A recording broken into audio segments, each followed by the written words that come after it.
Buenos días. Se sientan, por favor. Nos da mucho gusto tener aquí a los representantes del sector obrero y a los representantes del sector empresarial. Muchas gracias por esta visita y por participar en este acto de conciliación en busca de un acuerdo sobre dos temas interrelacionados muy importantes: lo que tiene que ver con la subcontratación y lo que tiene que ver con el reparto de utilidades. No se puede imponer nada por la fuerza, todo por la razón y el derecho. Y hemos decidido, después de solicitudes de diálogo y de consulta que hizo el sector empresarial y también el sector obrero, que se inicie un proceso para llegar pronto a un acuerdo sobre estos dos temas, subcontratación y reparto de utilidades, escuchándonos todos y poniendo por delante siempre el interés general, en este caso el beneficio de los trabajadores, de las empresas, beneficio del desarrollo del país.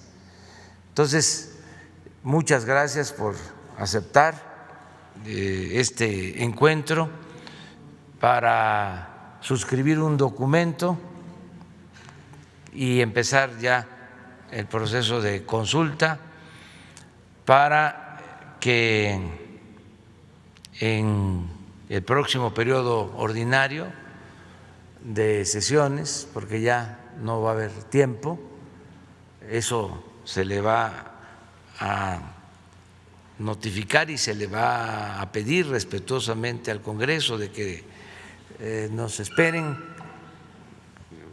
de modo que la iniciativa que están analizando pueda ser mejorada, enriquecida a partir de este diálogo y del acuerdo al que se llegue. Entonces, vamos a informar bien a todos los mexicanos de qué se trata y por eso vamos a escuchar a la secretaria del Trabajo, a Luisa María Alcalde Luján, secretaria del Trabajo, que nos exponga, que introduzca, y luego a un representante del sector obrero y a un representante del sector empresarial. Y bienvenidos aquí. Muchas gracias. Muchas gracias, presidente.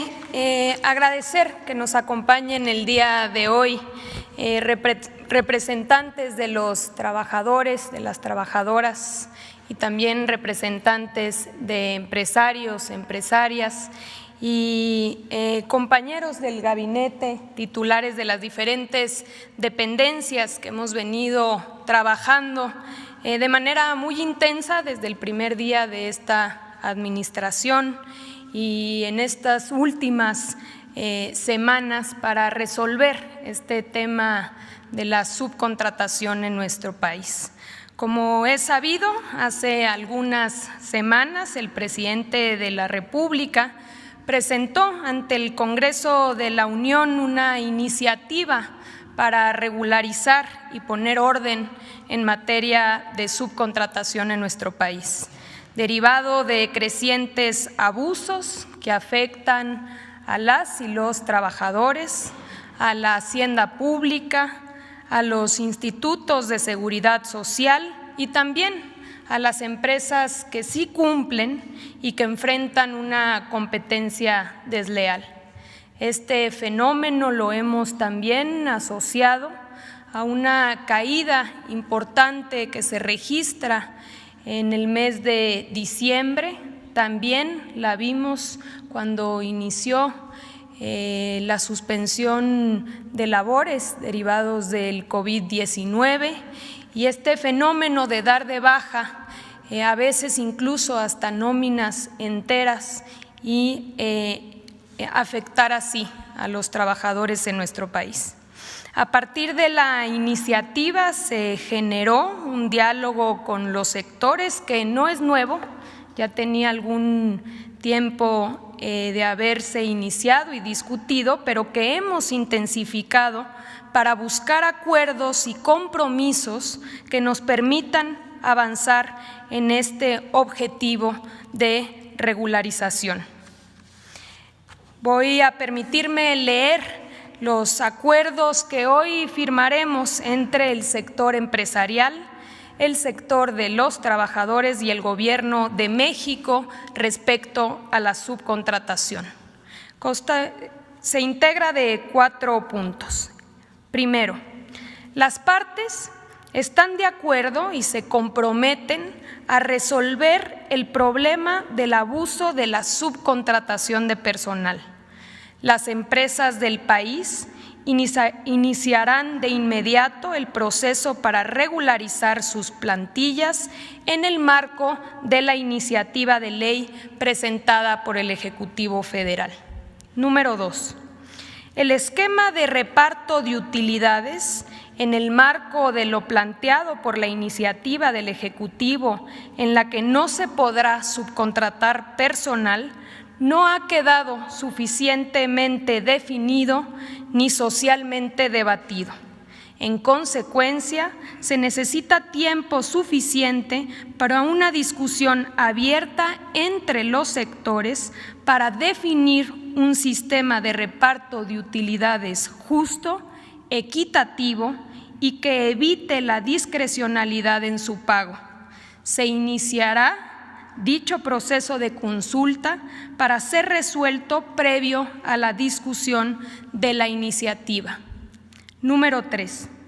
Ante la envergadura de la reforma y sus impactos operativos, las empresas solicitaron un plazo de tiempo para llevar a cabo este proceso. Por ello, se solicita respetuosamente al Poder Legislativo se pueda posponer al mes de febrero de 2021 la discusión parlamentaria de la iniciativa que se señalará como preferente para que en un plazo no mayor a 30 días pueda discutirse y en su caso aprobarse. Número 4. Se hace un llamado a las empresas que manejan nóminas para que de inmediato dejen de desarrollar prácticas irregulares perjudiciales para los trabajadores, como darlos de baja de manera masiva en diciembre. El Instituto Mexicano del Seguro Social, el Infonavit y el SAT harán un exhorto formal a estas empresas y de encontrarse irregularidades o posible comisión de delitos, se procederá de inmediato administrativa o penalmente. En este acuerdo se muestra la voluntad de avanzar en la solución de este tema con la seguridad de que resolverlo será en beneficio de trabajadores, de empleadores y de todos en nuestro país. Es cuanto, presidente.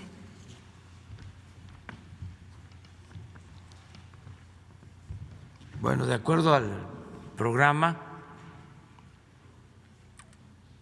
corresponde a don Carlos Aceves.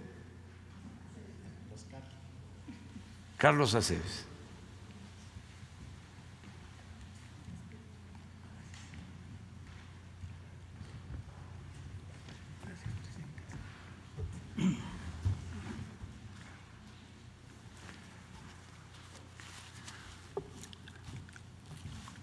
Muchas gracias, señor presidente, por invitarnos a este evento. Saludo a los señores empresarios, a los señores del gabinete.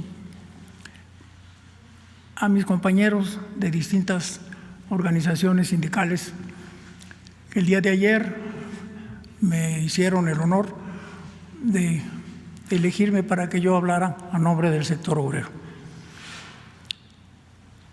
Este documento que nos leyó una parte la secretaria de Trabajo, ayer lo estuvimos escuchando, dando opiniones y pues todo el sector obrero que aquí está representado votamos a favor de este convenio.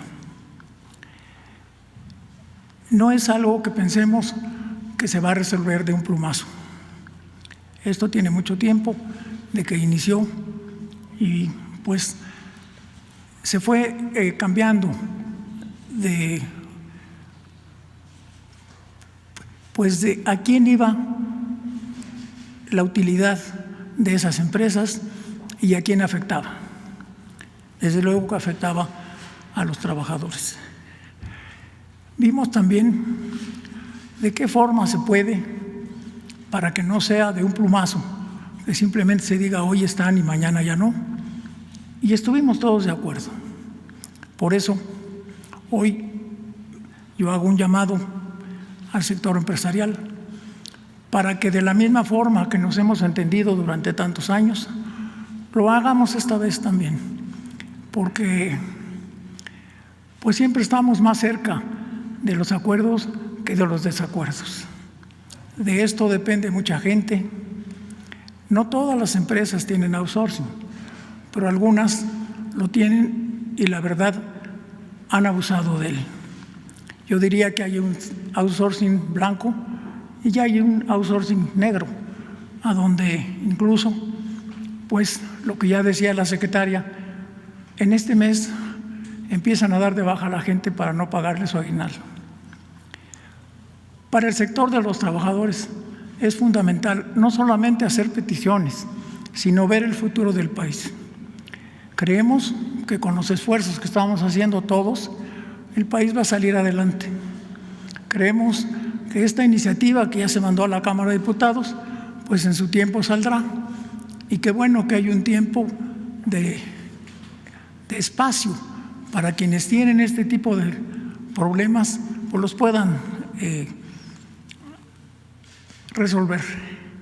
Creo que estar aquí en Palacio Nacional con el presidente de la República, con el sector empresarial y con el sector obrero implica que no hay piedras en el camino, que siempre podemos hablar todos, que porque hablemos con empresarios no es que estemos llegando a convenios que afecten a los trabajadores, que los sindicatos tenemos distintas formas de manejar las cosas, pero todas son respetadas por todos nosotros, también por el gobierno. Por eso creo que no tiene mucho que analizarse del proyecto que nos están presentando y que, repito, estuvimos viendo ayer.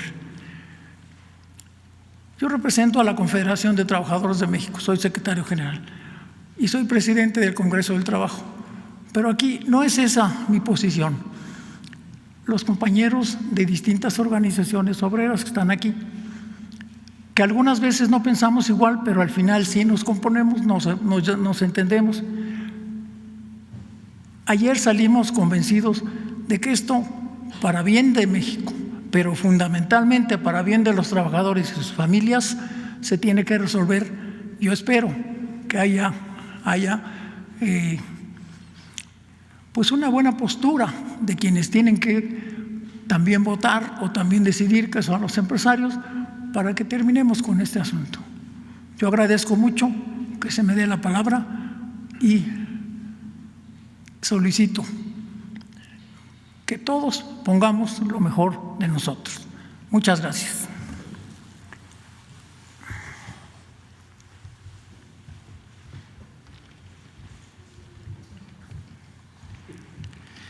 Ahora corresponde a Carlos Salazar.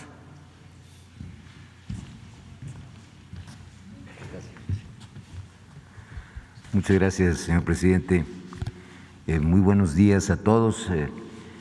Yo también celebro el estar aquí reunido con con los trabajadores, con los representantes de los trabajadores, muchos de ustedes amigos de mucho tiempo, así que qué bueno que podemos estar reunidos en este momento de diálogo por el bien de México.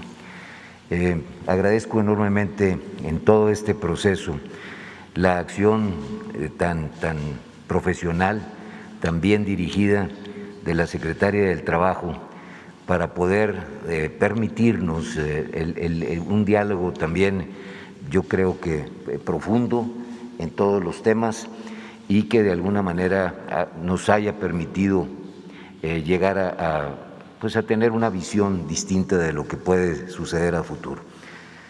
El presidente inicia esta reunión de la mañana diciendo que nada debe ser por la fuerza, siempre por la razón y siempre por el entendimiento. A mí me parece que este es el mensaje que todo México queremos escuchar y el que todos estamos de acuerdo. Nosotros privilegiamos siempre el diálogo. Es obvio que podemos tener puntos de vista distintos, pero lo que siempre vamos a tener es el bienestar de los trabajadores como representantes empresariales. Nos interesa que los trabajadores siempre vayan mejor, que los trabajadores reciban lo que les corresponde de acuerdo a su esfuerzo y que de alguna manera el trabajo, el cual nosotros privilegiamos, siempre sea la orientación de cualquier empresario en cualquier rincón del país.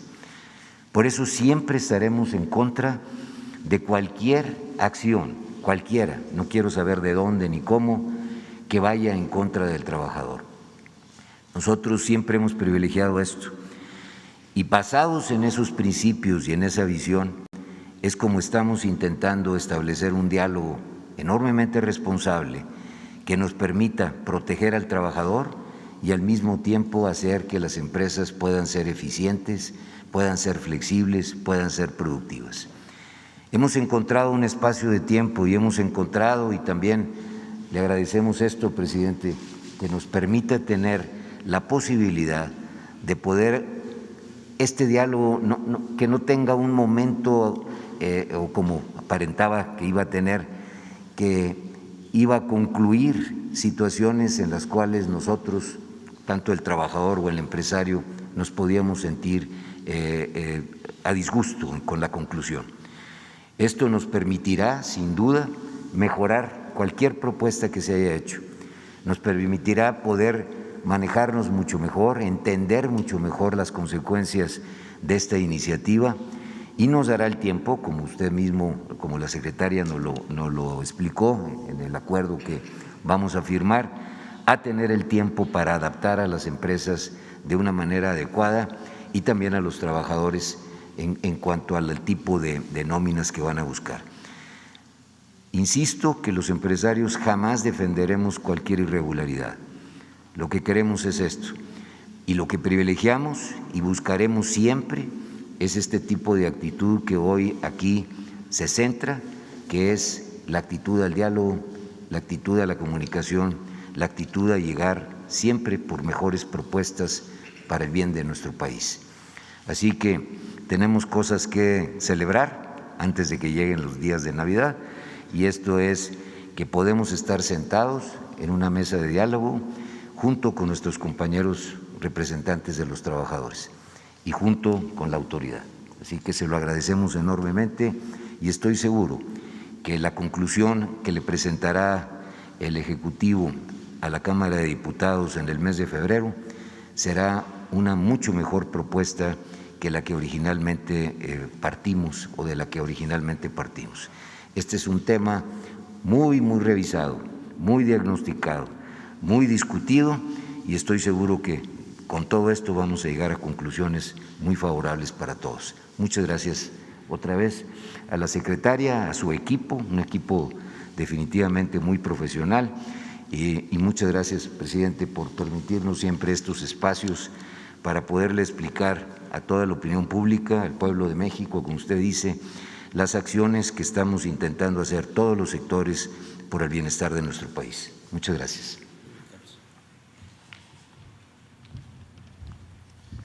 Bueno, pues ahora ya nada más queda firmar el documento. De nuevo muchas gracias, felicidades a todas, a todos. Muchas gracias a don Carlos Aceves de la CTM y representante de todo el sector obrero en esta ocasión. Muchas gracias a Carlos Salazar, presidente del Consejo Coordinador Empresarial, que representa a todas las organizaciones del sector privado. Muchas gracias a todas, a todos, y vamos a proceder a la firma. Por la pandemia tenemos que cuidarnos, guardar la sana distancia, por eso firmamos y se abre un receso para luego continuar con la conferencia de prensa. Pero un abrazo, y yo propondría un aplauso por este entendimiento.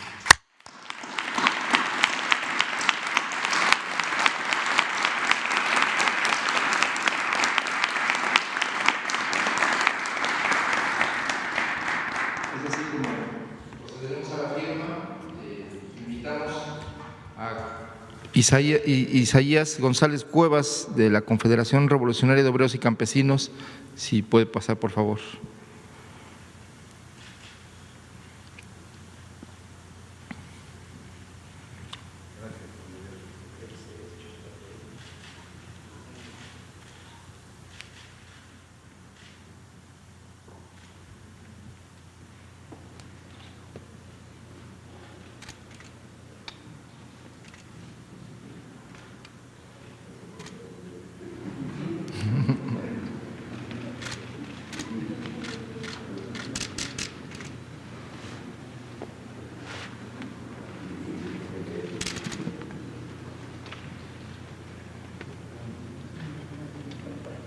Si puede pasar, por favor, Rodolfo González Guzmán, de la Confederación Regional Obrera Mexicana.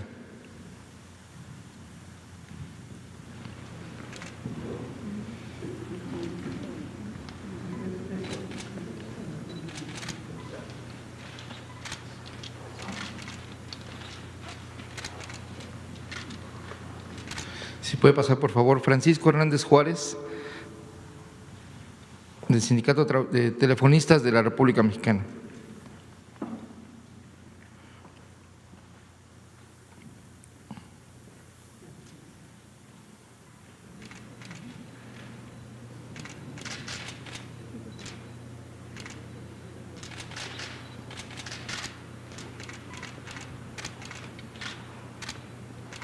Sí, pasa, por favor, Martín Rafael Díaz Covarrubias, de la Asociación Sindical de Pilotos Aviadores de México, ASPA.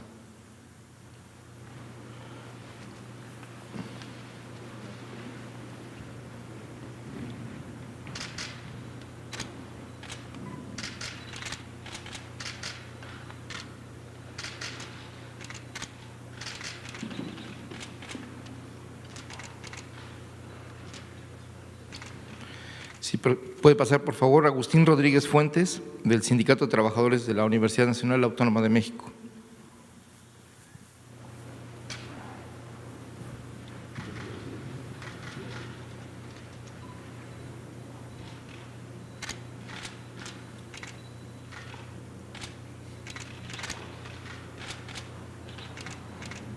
Si pasa, por favor, José Luis Canchola, de la Confederación de Trabajadores y Campesinos.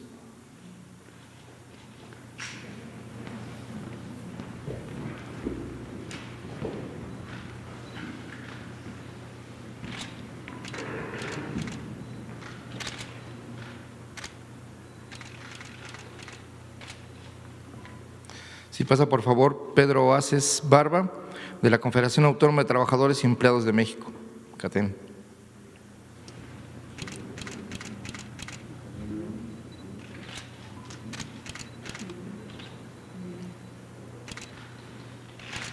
Si pasa, por favor, Genaro Leal Cavazos, de la Federación de Trabajadores de Sindicatos Autónomos.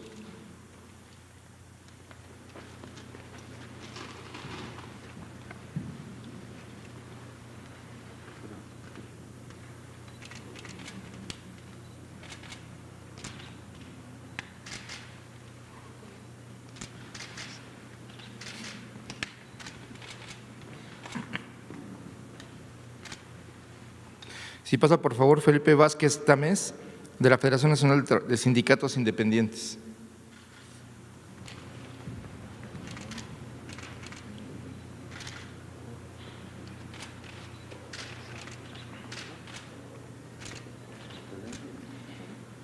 Si puede pasar a firmar Carlos Aceves del Olmo, de la Confederación de Trabajadores de México, por favor.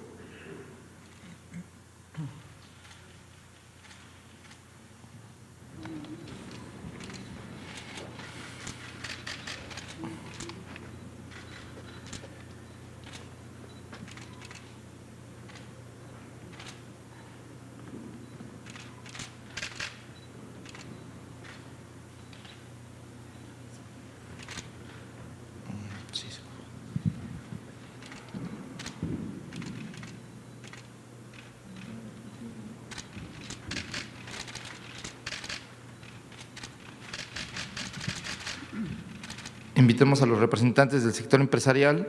En primer lugar, Francisco Cervantes Díaz, de la Confederación de Cámaras Industriales, con Camín, por favor.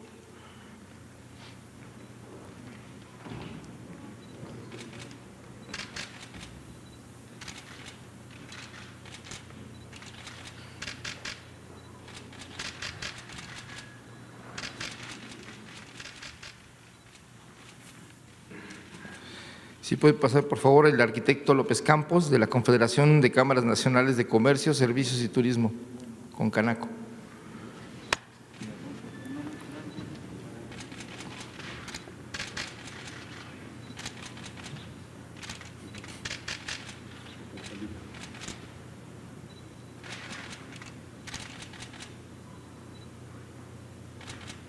Si pasa, por favor, Sofía Belmar Berumen, de la Asociación Mexicana de Instituciones de Seguros.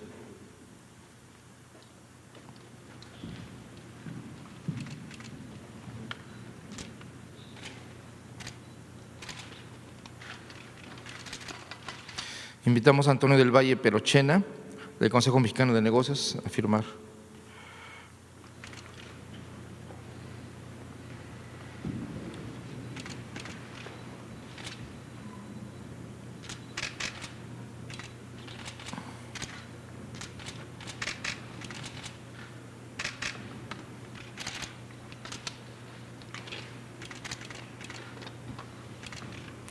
Si pasa, por favor, el ingeniero Nathan Poplavsky Berry, de la Canaco, Cámara de Comercio de la Ciudad de México.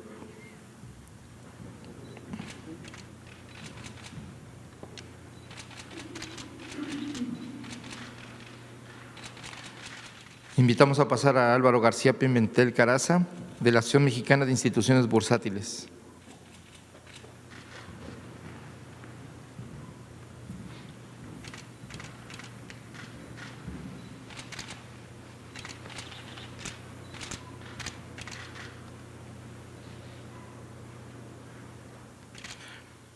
Invitamos al licenciado Vicente Yáñez Soyoa, de la Asociación Nacional de Tiendas de Autoservicios Departamentales, ANTAD.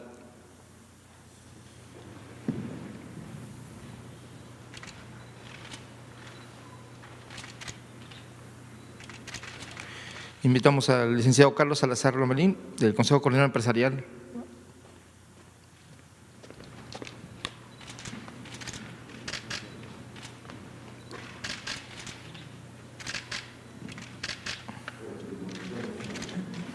Ahí está.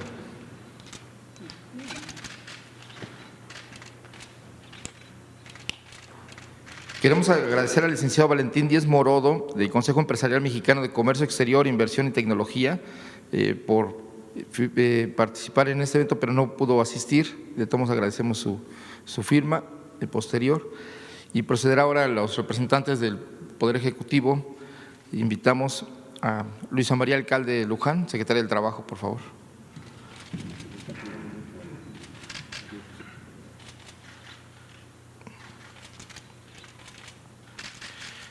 Al secretario de Hacienda y Crédito Público, Arturo Herrera Gutiérrez, por favor.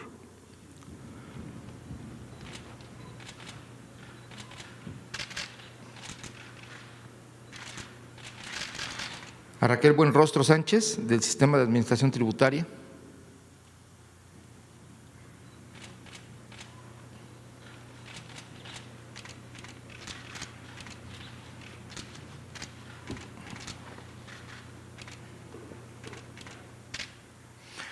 A Zoé Robledo Aburto, director del Instituto Mexicano del Seguro Social.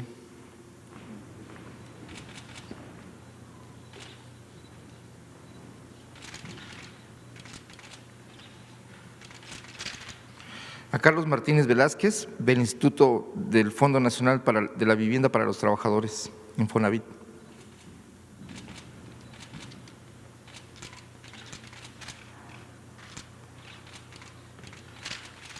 Invitamos a Carlos Romero Aranda, el Procurador Fiscal de la Federación.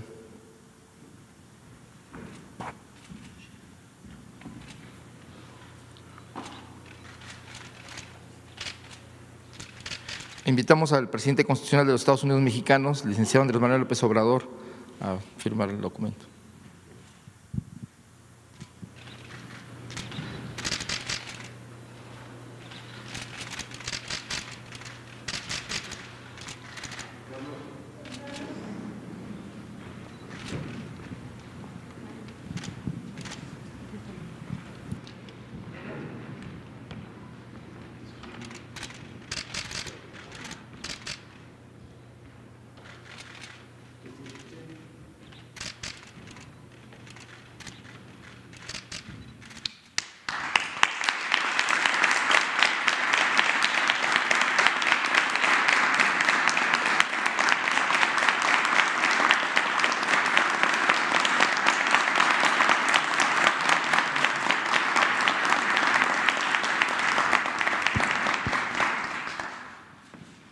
De esta manera termina esta ceremonia y agradecemos a los invitados pues, su presencia y pues muchas gracias y que tengan muy buen día.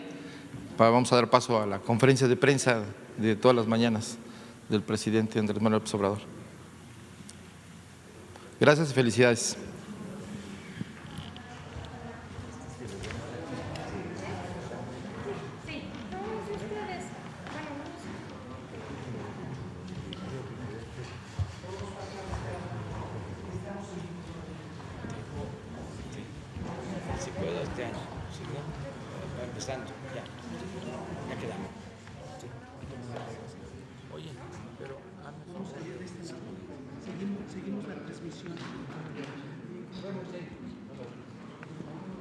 Francisco, muchas gracias.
Bueno, pues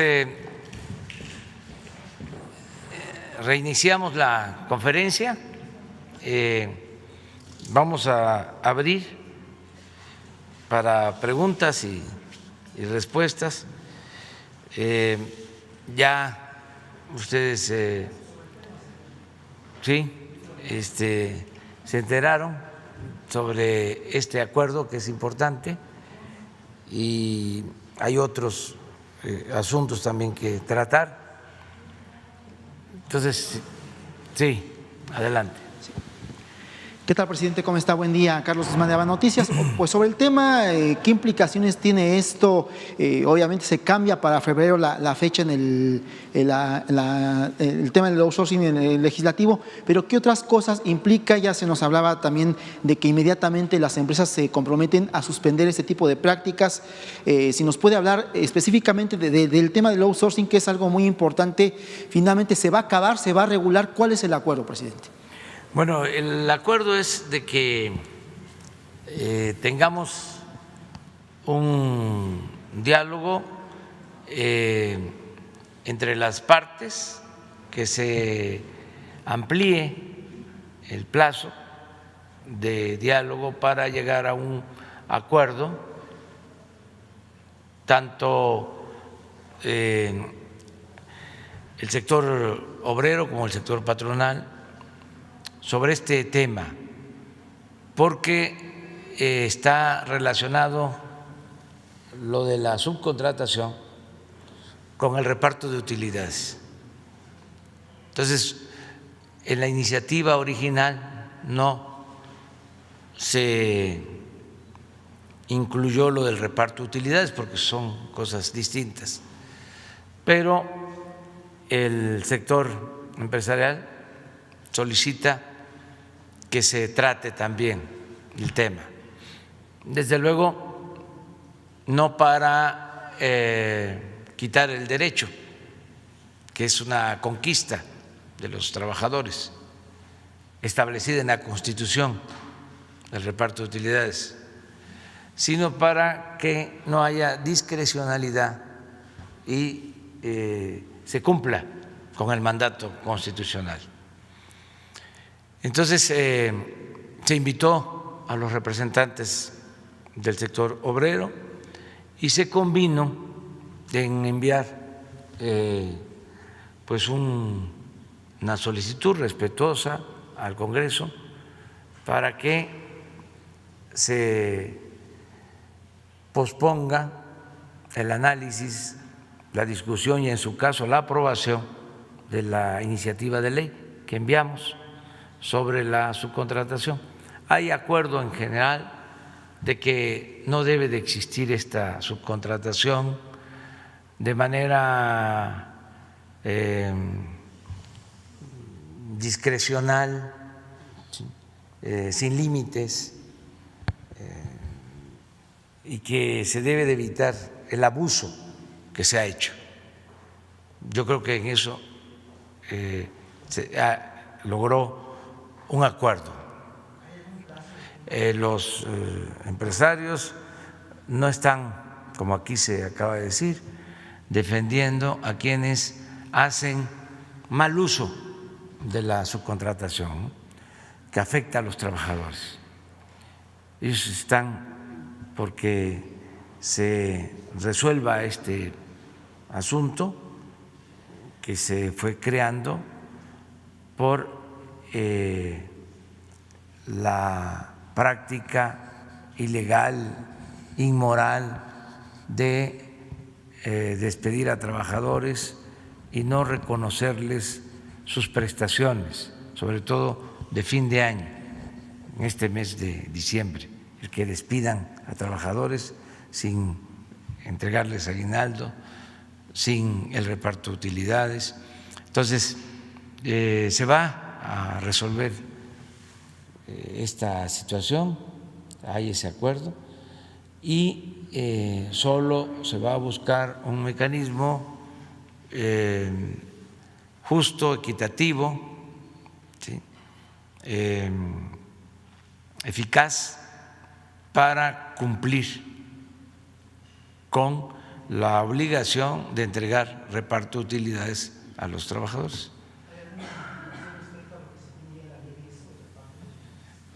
No, está vigente la ley, lo que establece el artículo 123 de la Constitución acerca del reparto de utilidades se va a seguir llevando a cabo como se hace, en tanto no se modifique la ley en cuanto al reparto, que no va a ser para perjudicar al trabajador. Vamos a decirlo, partiendo de lo que hay ahora de reparto de utilidades, a veces con abusos en contra del trabajador, sin reconocer este derecho, pero es de lo que recibe el trabajador actualmente hacia arriba, nada que los perjudique. Y rápidamente, aprovechando que tenían los empresarios, se habló de la cuestión del salario mínimo. Eso está pendiente.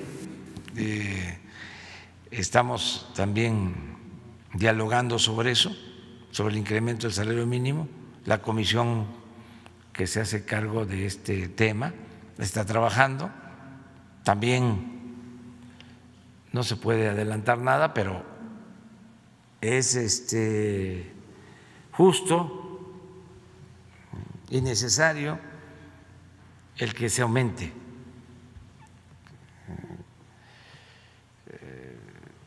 lo más posible el salario mínimo, porque se deterioró mucho durante todo el periodo neoliberal. Acabo de ver unas gráficas sobre el salario mínimo en México con relación a otros países y es realmente una vergüenza. En América Latina es el salario más bajo, el salario mínimo de México.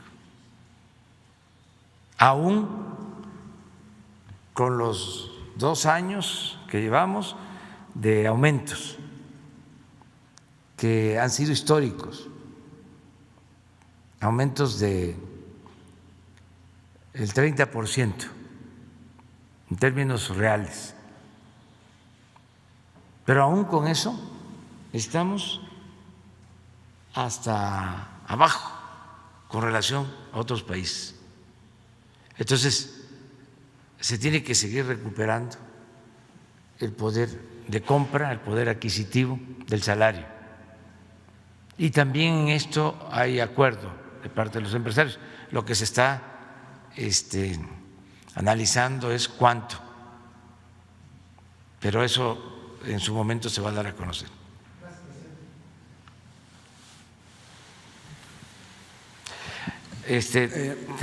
Después va Carlos Pozos, que quedó pendiente. Presidente, buenos días. Ramón Flores, corresponsal de Contrapeso Digital. Presidente, el jueves pasado usted habló sobre su desafuero y también habló cómo apoyó al hoy gobernador de Morelos cuando lo querían desaforar. Presidente, Morelos, específicamente en el municipio de Cuernavaca, gobernado por Morena, que ha sido un ejemplo en el combate del COVID-19, en diversos medios ha sido reconocido como un municipio modelo. Debido a esto, hay un empresario de nombre Cristian Isaías Contreras Luna, que se denomina o se autodenomina líder anticorrupción del municipio y que tiene más de 16 denuncias, una por violencia intrafamiliar y otras por amenazas a distintas personas, y que ha intentado abrir su giro negro en plena pandemia, y como los protocolos sanitarios no lo autorizan, ahora la emprendió en contra de la administración municipal, del presidente municipal y sus funcionarios por presuntas corruptelas que hasta el momento no se han podido comprobar. Hay una víctima preso el día de hoy en el penal de Atlacholoaya, presidente, que es el subdirector de Protección Civil del municipio de Morelos, ya que ese empresario primero lo acusó de amenazas, aduciendo que lo había amenazado su escolta del subsecretario, cosa que no se ha podido comprobar, pero luego lo acusa de extorsión, de que le pedía de 5,000 a 200,000 pesos, también no lo pudieron comprobar. Y entonces son confusas las acusaciones, pero el fiscal anticorrupción de Morelos, en conjunto con el juez Eddie Sandoval Lomé, le fincaron prisión preventiva oficiosa sin tener claro cuáles son las acusaciones. Presidente, en su segundo informe usted dijo que no se violan los derechos humanos y que ya no hay injusticias. Mi pregunta, presidente, en concreto es: ¿puede un empresario estar por encima de la ley y tratar de someter a las autoridades municipales? ¿Se puede revisar el caso del subsecretario de Protección Civil, Gonzalo Barquín, y que informen ¿Cuáles son las causas de su prisión preventiva y el por qué el subsecretario no puede llevar su proceso en libertad? Porque le están violando todos sus derechos. Es un funcionario que está en funciones, valga la redundancia, y está preso ahorita en el penal de Tlacholaya simplemente por no dejar abrir un giro negro, mi estimado presidente.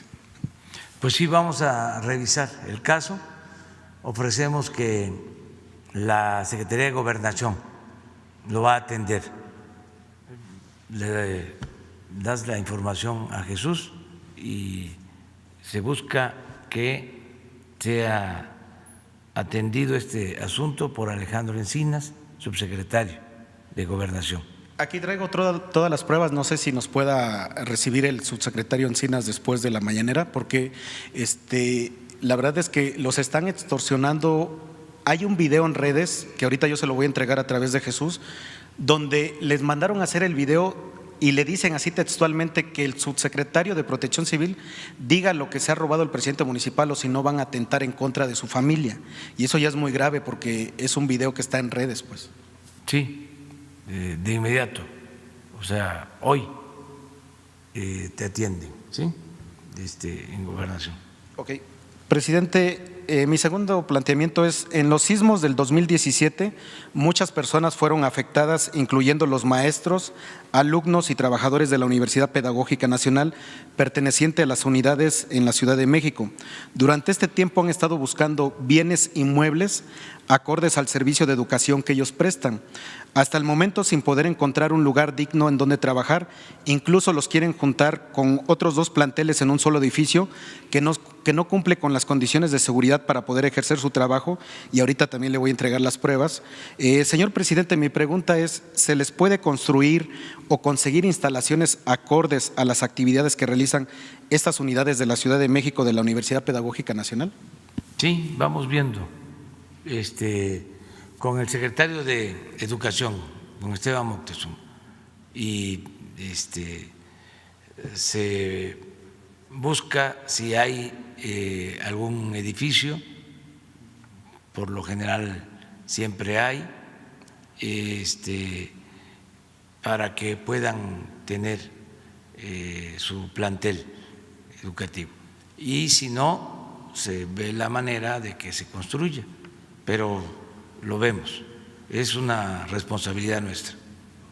Y por último, presidente, usted conoce muy bien nuestro estado de Veracruz, yo soy originario de Veracruz, conoce bien los 212 municipios, pero nos han pedido a través de nuestro canal de Contrapeso Digital que le hagamos una pequeña petición de que pues a 2 años de su mandato hay un glorioso municipio llamado Río Blanco, Veracruz, que es que es precursor del movimiento de revolución de los mártires de 1907, que fueron masacrados por el régimen de Porfirio Díaz.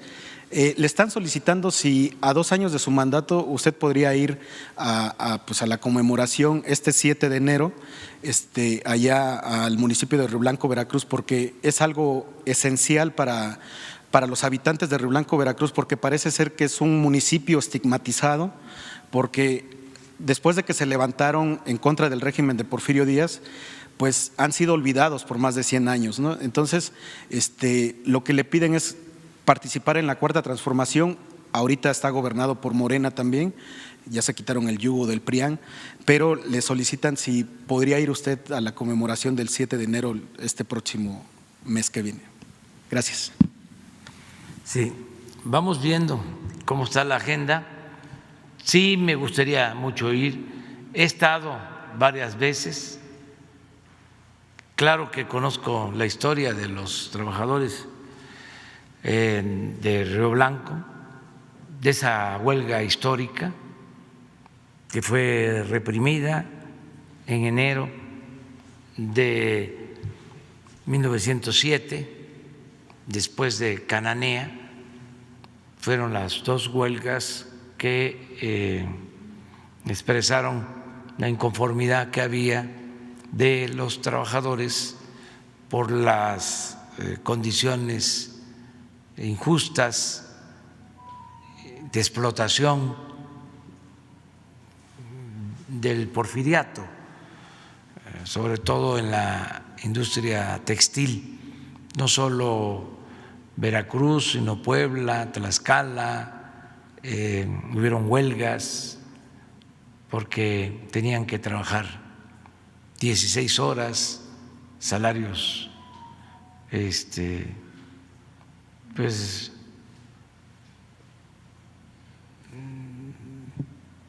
miserables, no quería yo usar la palabra porque el salario siempre es bendito, pero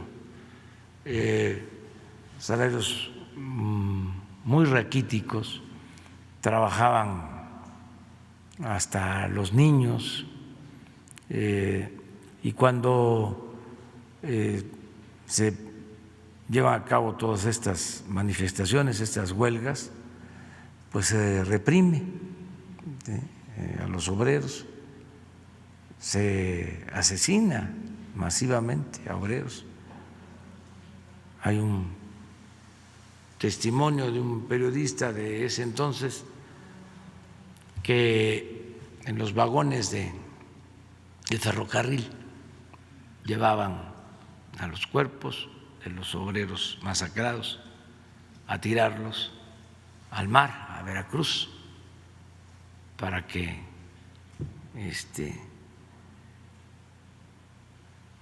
se los comieran los tiburones. Muchos se salvaron porque ahí alrededor de Río Blanco hay montañas, se fueron a la sierra a protegerse. Muchos dirigentes también de Río Blanco fueron enviados a lo que se conocía en ese entonces, fíjense lo que son las cosas, como la Siberia mexicana. Quintana Roo era un gran penal del Porfiriato. Entonces, muchos se fueron detenidos, presos allá, murieron por las enfermedades tropicales, historias muy tristes. Entonces, gracias a esas luchas, pues se avanzó para reconocer los derechos de los trabajadores, la jornada de 8 horas, el salario mínimo, derecho a prestaciones, vacaciones que no había, tenían que trabajar hasta los domingos, no había nada absolutamente. Entonces son unos insensatos los que sostienen que era muy bueno el régimen porfirista y que la revolución no sirvió.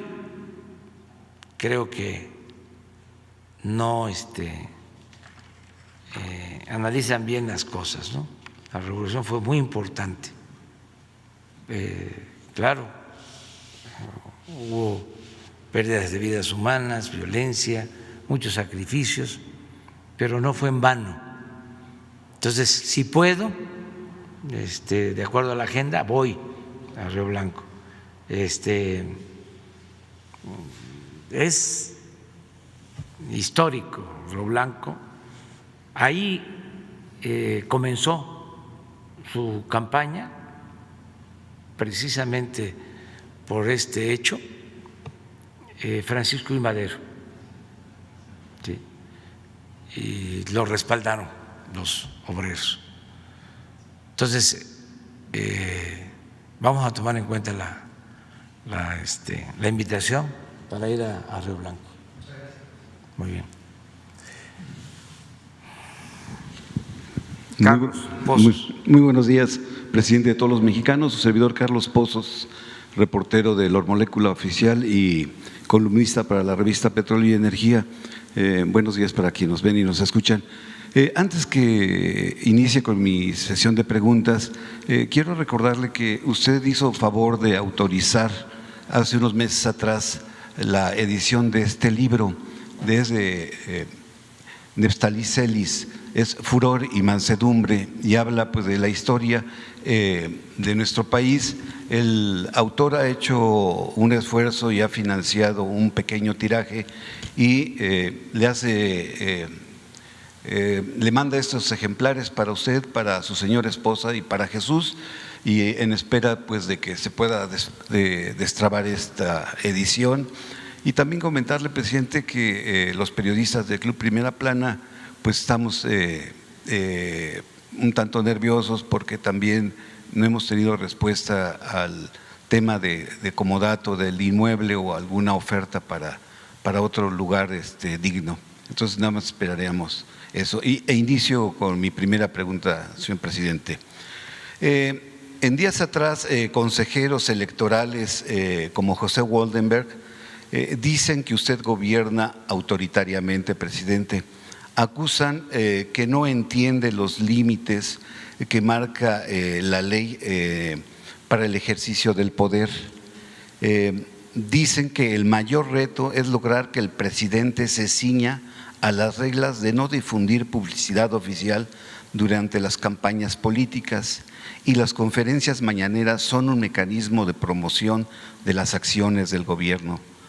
¿Habría algo que responderle a estos consejeros y al presidente del INE, señor presidente? Pues nada, yo creo que hablan los hechos. Acabamos de firmar un acuerdo con los representantes del sector empresarial y del sector obrero, porque se busca en todos los casos el diálogo y el acuerdo.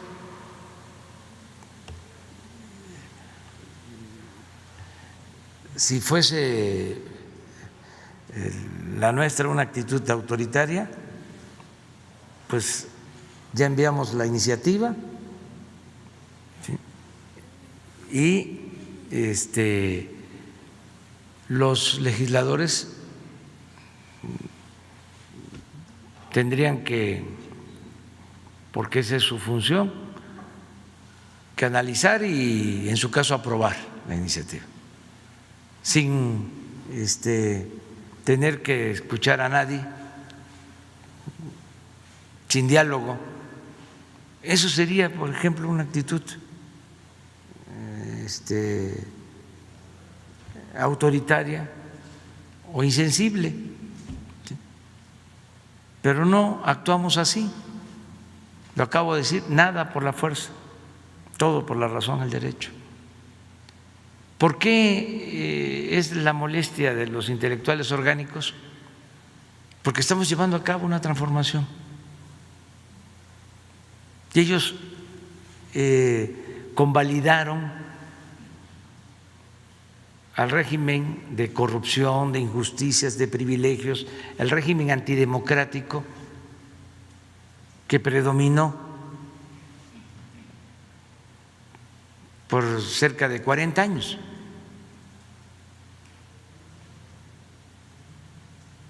Entonces, porque ellos se dedicaron a aplaudir. Entonces ya es distinto y por eso esta inconformidad. Es lo que sucede también con los medios de información, no con todos, con los que eran parte del régimen, que ahora son opositores. Pero esto es un signo de nuestro tiempo, es algo extraordinario ver al Universal como periódico opositor. Es verdaderamente extraño. Y a otros periódicos, ¿no? O medios que antes callaban o aplaudían como vasallos del régimen. Entonces, esto significa que hay cambios, que no es más de lo mismo. Estaría mal si siguieran estos medios que siempre fueron serviles, si siguieran con la misma política de quemar incienso al presidente. Entonces sí, sería motivo de preocupación, pero no, afortunadamente, hay esta crítica que es legítima y que ayuda y que también es parte de las transformaciones que se están llevando a cabo. Pero ven a la conferencia mañanera como un mecanismo de propaganda de acciones de gobierno, presidente, y eso. Pues es que ellos quisieran que fuese como antes, en donde se guardaba silencio y no había posibilidad de réplica, no había un diálogo circular, no había una comunicación, no había mensajes de ida y vuelta, nada más ellos.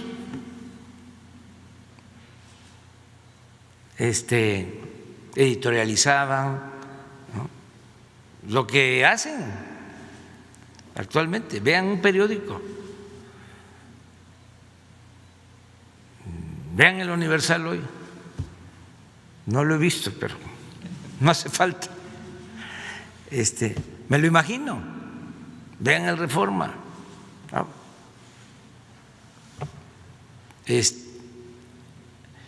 Entonces, pero ahora tenemos la posibilidad de replicar, de informar, y estamos obligados a garantizar el derecho a la información. La gente antes no se enteraba de muchas cosas. De eso no tengo duda. Iba yo a los pueblos, a las giras, a las visitas, y le preguntaba yo a una asamblea de 100, 200, 300 personas, a la gente: a ver, ¿saben ustedes que se compró un avión para el presidente que costó 5,000 millones de pesos? A ver, que levanten la mano quienes se enteraron. Uno levantaba la mano de 300. A ver, que levanten la mano los que no estaban enterados, los que no lo sabían. Todos. Así era. Y eso es lo que quisieran estos intelectuales orgánicos, que siguiera sucediendo. Y que todo se limitara a una información de élite de la llamada sociedad política, y que la gente no contara con información, porque además hay un desprecio hacia el pueblo. Se piensa que el pueblo no sabe de los asuntos públicos, que la política es asunto de los políticos. Además, imagínense un artículo de un intelectual orgánico,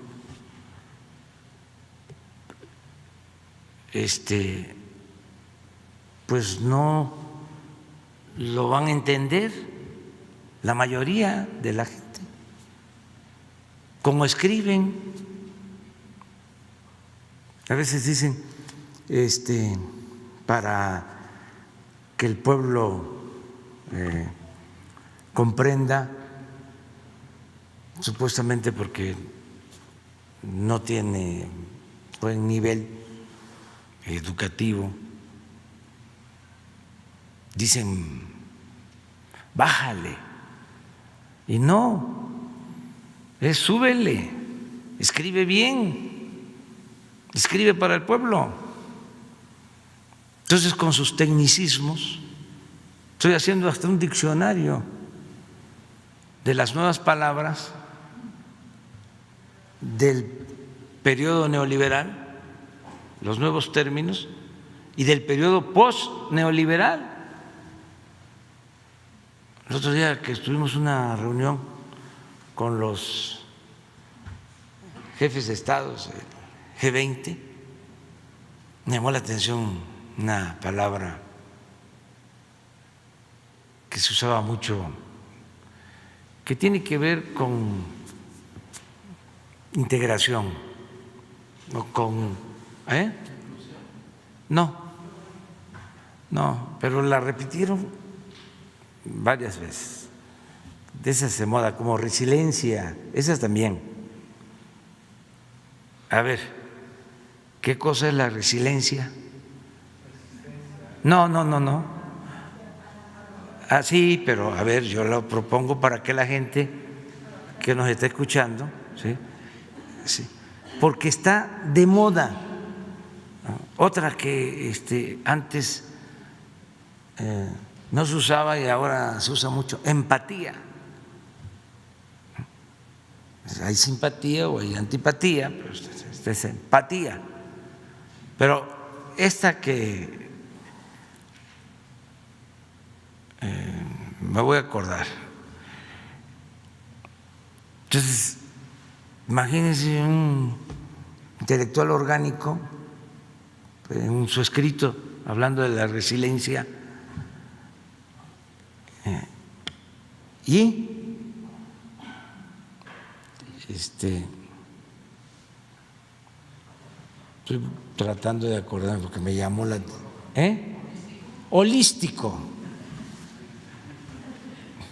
holístico, eso, sí, está de moda. Entonces, pues a veces cuestionan, ¿no?, el habla popular, pero es la mejor manera de que la gente tenga información, hablarle al pueblo, que lo que escribió Cervantes en el Quijote usó holístico, resiliencia, nada, es un lenguaje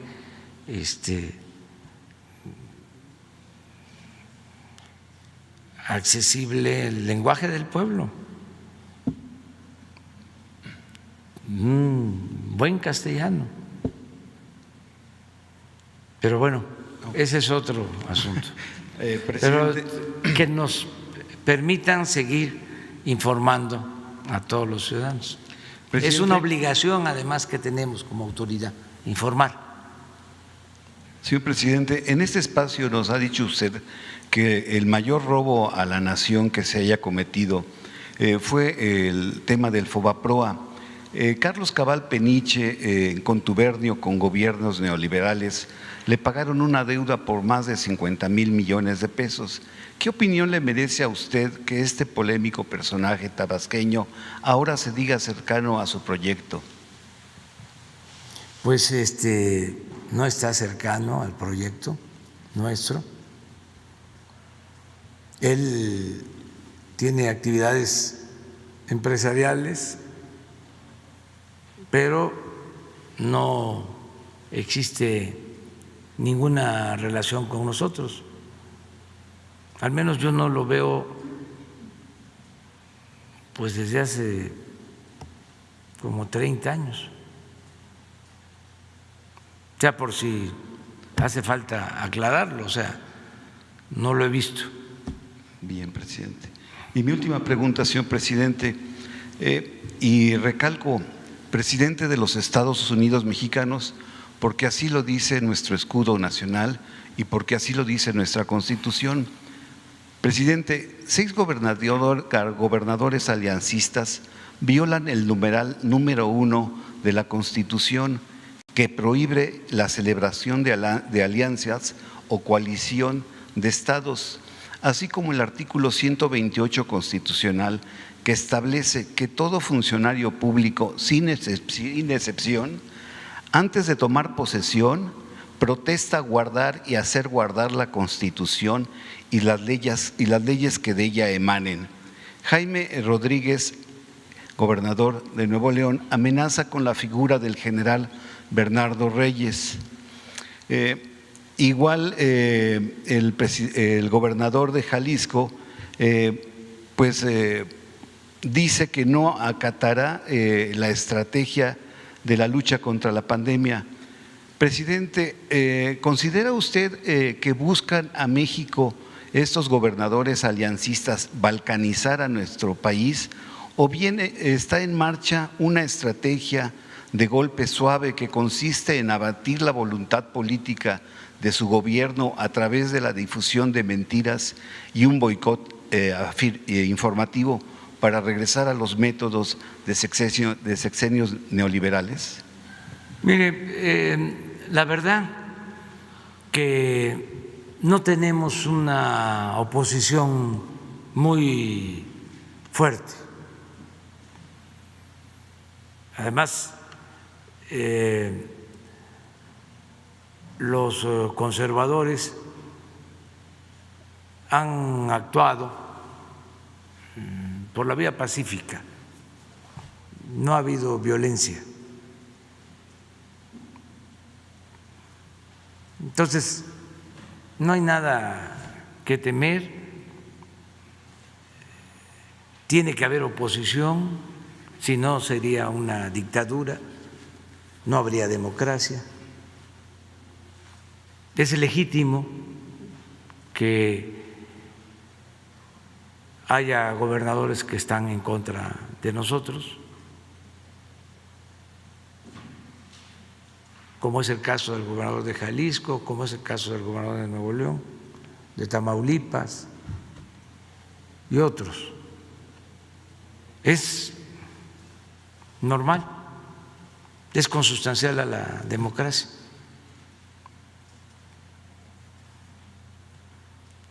Nada más es que se siga actuando por la vía pacífica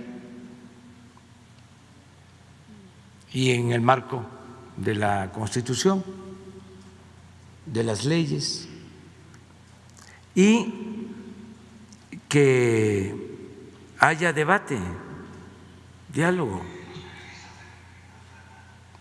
que haya debate y que se informe a la gente y que se argumente, que cada quien dé su punto de vista. Prohibido prohibir. Sería muy aburrida la vida si todos pensáramos de la misma manera. Nos pasaríamos todo el tiempo bostezando. No se puede, es que los pueblos son más que los gobiernos. O sea, el poder dimana del pueblo. El pueblo es el soberano, el pueblo es el que manda. Eso no hay que olvidarlo. Entonces, en Jalisco, en Nuevo León, En Tamaulipas manda el pueblo.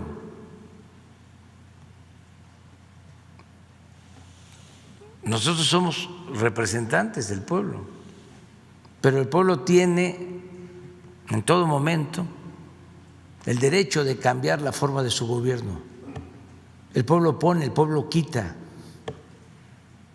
Entonces, una cosa es lo que nosotros digamos y otra cosa es lo que piensa y hace el pueblo soberano. Esa es la democracia. Entonces, si hay una polémica entre el presidente y un gobernador, pues el pueblo escucha, tiene los distintos puntos de vista y el pueblo pues actúa con criterio y decide. Y cuando se expresa quién tiene la razón o de a quién le da el pueblo la razón, pues cuando hay elecciones o cuando hay un ejercicio de democracia participativa, se consulta al pueblo. También con la democracia representativa en los congresos, cuando se elaboran las leyes o se reforman, ahí los representantes del pueblo, que son legisladores, diputados, senadores, diputados locales en los congresos estatales, pues resuelven, deciden. Por ejemplo, en la polémica esta sobre las participaciones federales, pues hay una ley de coordinación fiscal y yo siempre invito a los gobernadores opositores a que presenten una iniciativa de reforma a la Constitución. Si dicen que no se les entregan recursos suficientes, pues lo que procede es que se reforme la ley de coordinación fiscal, porque nosotros tenemos que enviar los recursos a los estados de acuerdo a esa ley. No podemos dar más a un estado y quitarle a otro, porque hay una fórmula en esa ley. Y también no se puede gobernar a partir del chantaje. Vamos a entendernos. Ya no voy a criticar al presidente, pero a ver,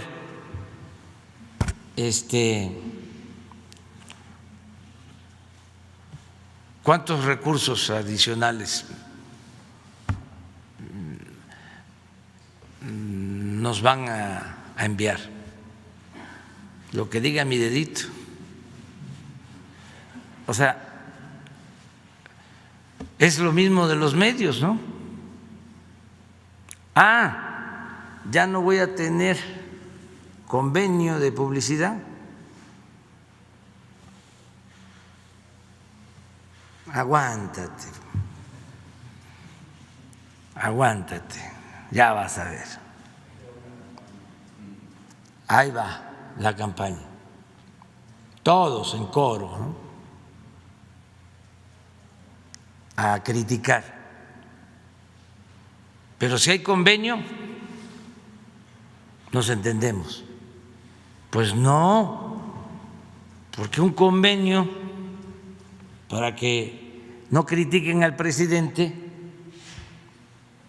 pues puede significar 200, 300, 400, 500 millones de pesos. Y yo lo veo, lo traduzco eso en becas para estudiantes pobres. Entonces, ¿qué digo? Si ya estoy acostumbrado a recibir ataques, porque ya llevamos tiempo luchando, pues aguanto. Además tengo mi conciencia tranquila, ese es mi escudo, y nos ahorramos 300, 400, 500 millones. ¿Cuántas becas para niñas, niños pobres? Entonces, eso es todo. Antes, ¿cómo se repartía el presupuesto? Eran partidas de moches. Le daban a cada diputado. Y ojalá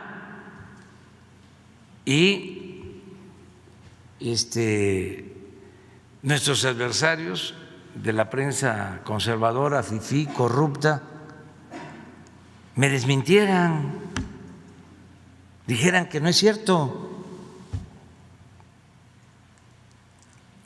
que no le daban a cada diputado su moche y así se repartían todo el presupuesto. Bueno, hay hasta una denuncia de que para aprobar la llamada reforma energética sobornaron a legisladores. Entonces,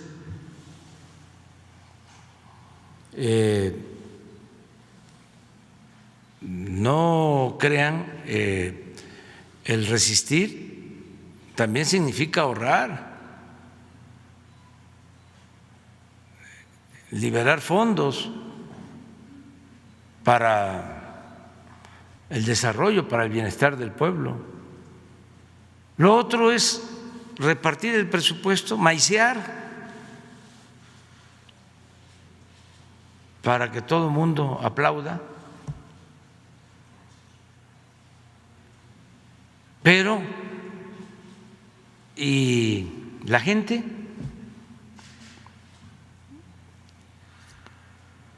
¿No cuenta el pueblo como se pensaba antes? Y a lo mejor se sigue pensando de la misma manera, nada más que por la hipocresía no se externa. ¿Qué se pensaba? El pueblo no cuenta, el pueblo no importa, somos nosotros los políticos. Entonces todo el presupuesto se quedaba en unas cuantas manos, en una minoría. Entonces a mí me da mucho orgullo que el 70% de las familias de México, 70%, reciban algo del presupuesto nacional.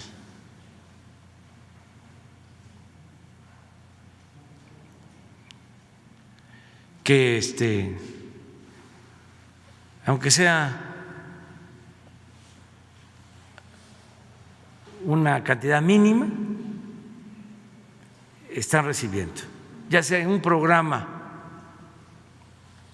de bienestar o porque trabajan y reciben un apoyo o su sueldo del presupuesto, sean maestros, sean médicos, sean enfermeras, sean marinos, sean soldados, o quien no trabaja en el servicio público, no es un trabajador del Estado, pero tiene una beca, tiene una pensión, algo del presupuesto. Y el 30%, y lo he venido diciendo, el restante que no depende directamente del presupuesto, hoy en día tiene la libertad y tiene la posibilidad de progresar y de salir adelante y no tiene que pagar tantos impuestos porque no hemos aumentado los impuestos, y tiene también la garantía de que no está aumentando la gasolina como era antes, y tiene la garantía, que es, considero lo más importante, de que se está procurando que vivamos en paz.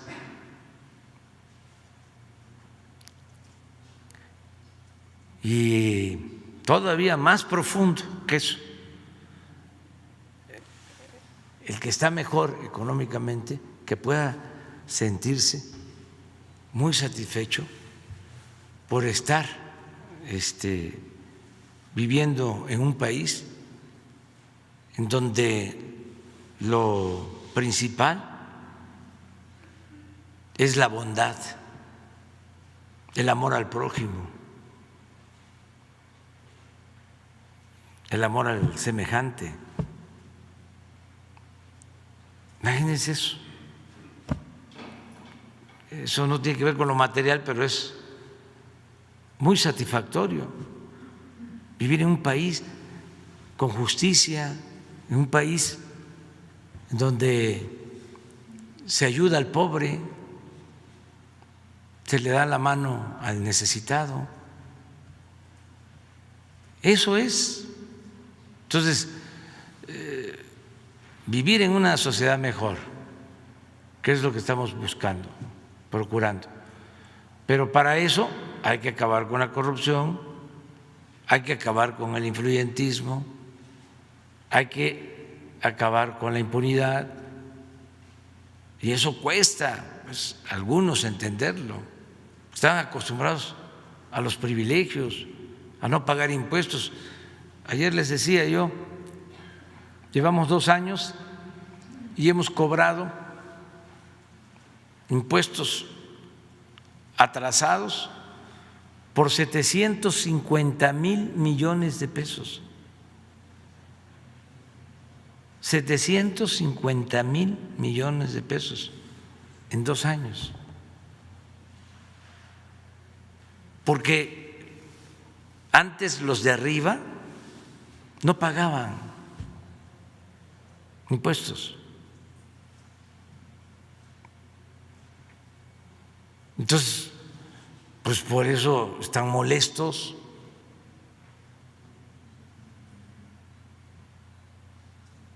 Porque vivían con privilegios. Pero en fin, eso es lo que sucede, ¿no?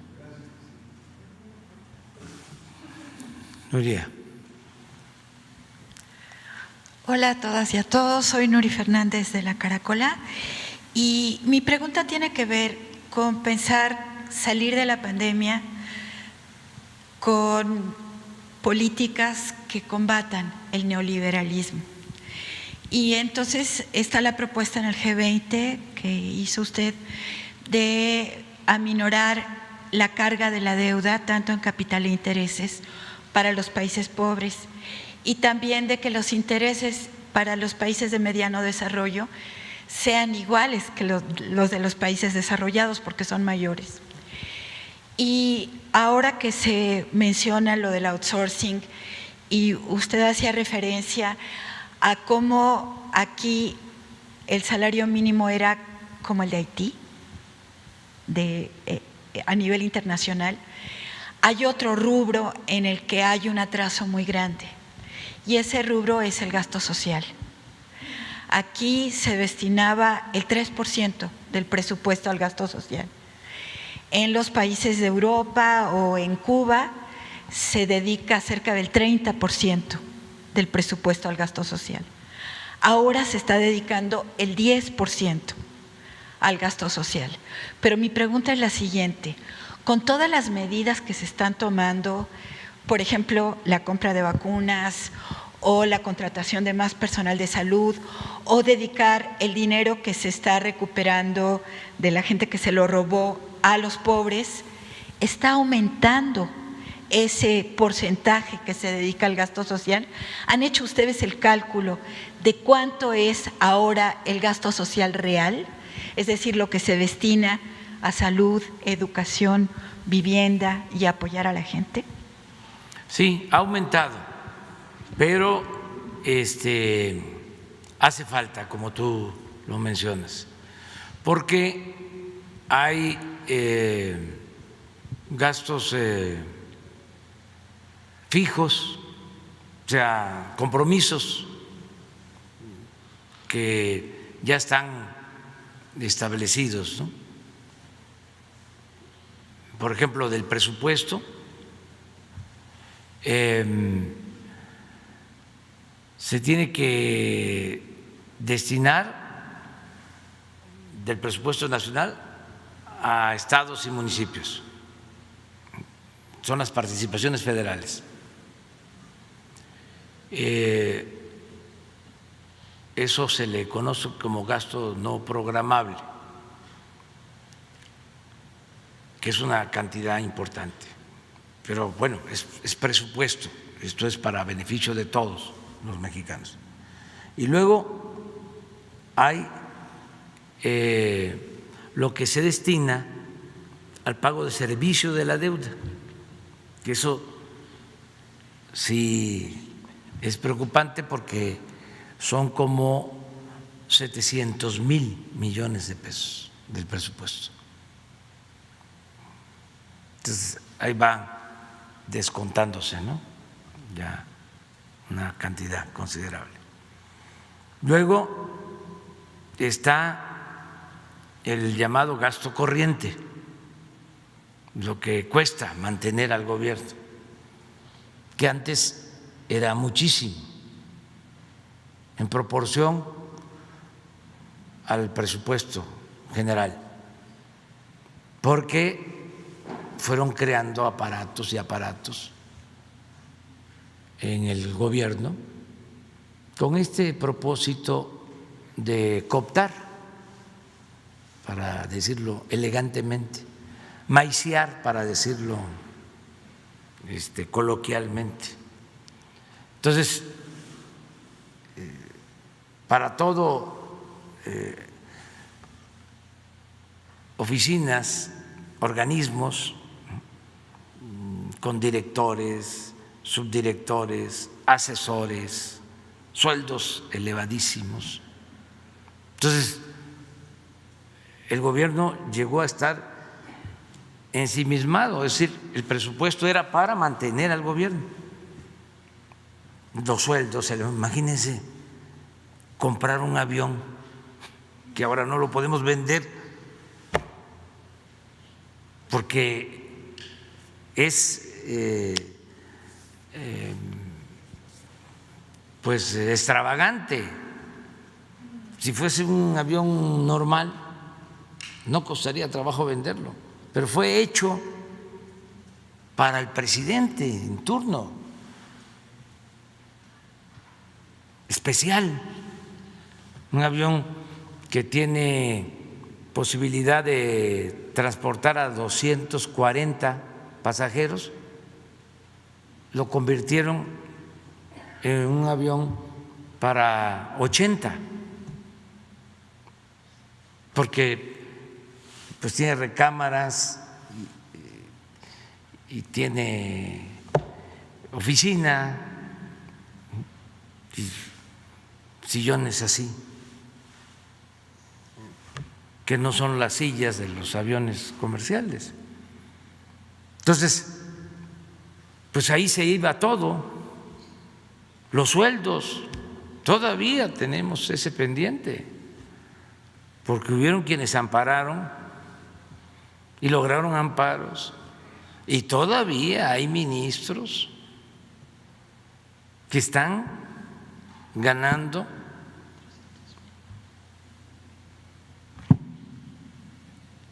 en total hasta 700,000 pesos mensuales. Pero este asunto no se termina porque sí aplicaron esos amparos, pero yo voy a enviar en su momento otra iniciativa. ¿Sí? Pero así era. Las pensiones a los expresidentes, en total 5 millones de pesos mensuales por expresidente. Por eso hay algunos expresidentes que no me ven con buenos ojos. Se rayaban. Entonces, resulta que el presupuesto, el Estado Mayor, 8,000 elementos para cuidar al presidente.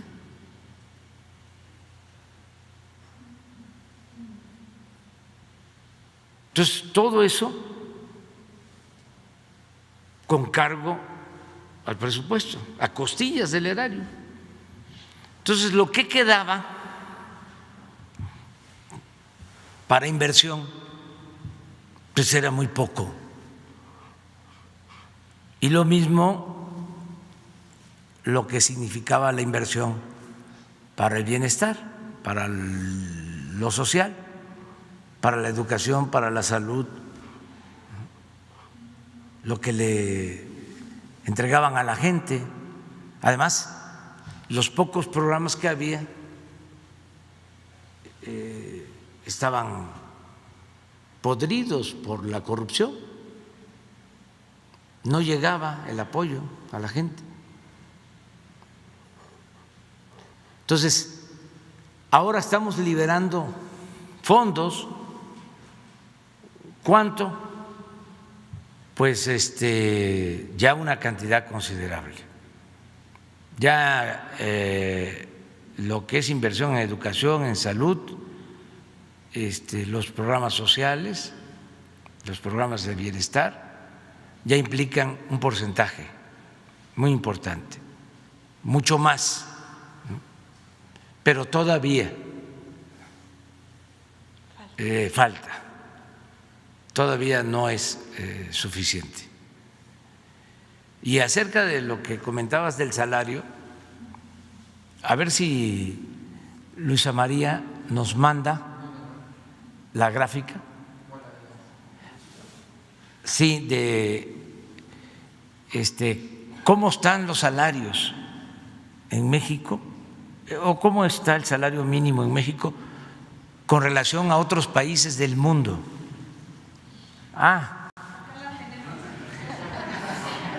¿Por qué? Ven, explícalo. Sí. Que lo explique, porque es que esto tampoco se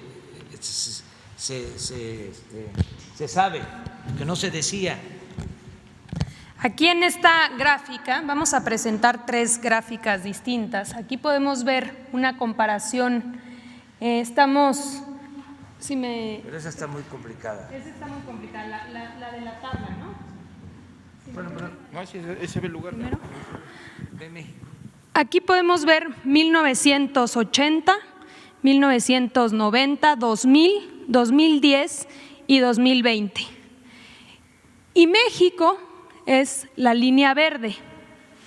Entonces, iniciamos acá arriba en 1980, fue perdiendo poder adquisitivo, 1990, 2000, caímos en 2010 y tuvo este comportamiento hasta 2020. Aquí ya no se ve la caída más pronunciada, ya viene el reflejo de los incrementos de 2019 y 2020, que recordaremos son 16% en 2019 y 100% en la frontera, y en 2020 20%. De todas maneras estamos en el lugar 82.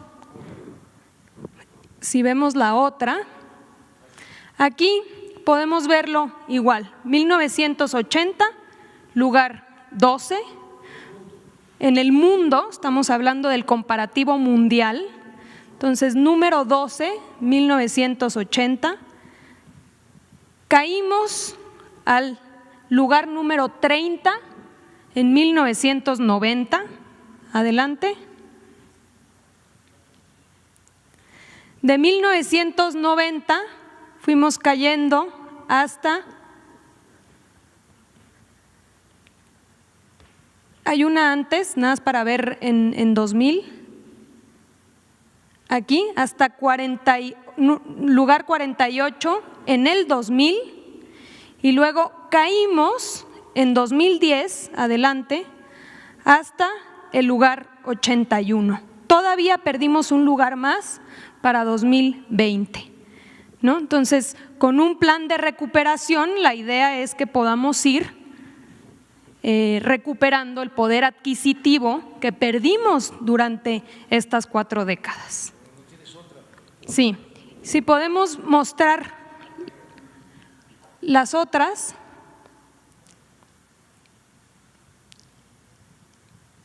Ahí mismo en este mismo documento podemos ver 3 gráficas más. Este es con relación a todos los demás, ahí están todos los países del mundo, vemos la caída, esta es la que mostrábamos, y aquí para llegar al lugar 82 mundial. La de América Latina no la tengo. Aquí está América Latina, podemos comparar, ¿no?, cuál es el comportamiento de todos los países y la línea verde es el comportamiento del salario mínimo en nuestro país. Desde 1980, 1990, 2000, caímos, 2010, hoy nos encontramos en el lugar 16 de 18 países en América Latina. Y si lo vemos en los países de la OCDE, aquí estamos, último lugar, lugar 29. Aquí está la caída, la pérdida del poder adquisitivo en estas 4 décadas y vemos el comportamiento hasta 2020. Esto es lo que quieren que los conservadores que regresen. Eso es todo. Ya les dijimos que queremos que regresen, pero lo que se robaron. Muy bien. Para mañana ya continuamos mañana. Pues nos vemos mañana. ¿Vienes mañana? De acuerdo. Sí. Mañana. Nos vemos.